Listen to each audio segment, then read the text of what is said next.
The ridge capping on a home with asphalt roof shingles, although it's subtle, it does add to the overall elegance of the roof. Compared with other roofing materials, asphalt roof capping, it has a much lower profile, and that means that they're less bulky and they don't stand out as much. Although they do look better and they contribute to the overall clean, straight lines of a shingled roof, they still have an important function to serve. So let's now go take a look at how they're installed.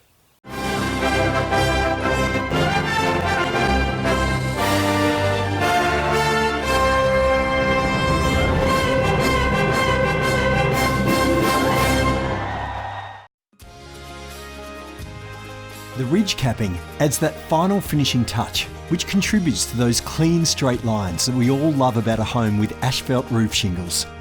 Of course, they still need to keep the roof watertight, while still allowing for adequate roof cavity ventilation. To begin installing them, measure and snap a chalk line that allows for the capping to evenly wrap over both sides of the ridge.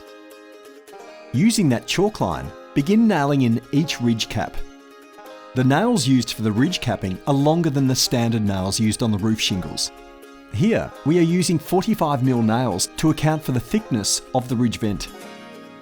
As a best practice, always make sure you drive in 2 nails on each side of the capping to ensure they're well secured. As you can see, each ridge cap contains a strip of DuraGrip adhesive. DuraGrip is GAF's premium adhesive, and once activated by the heat of the sun, each ridge cap is permanently glued down to each other.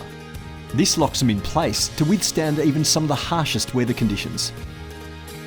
Then once complete, this adds that final touch of elegance to your gorgeous new roof.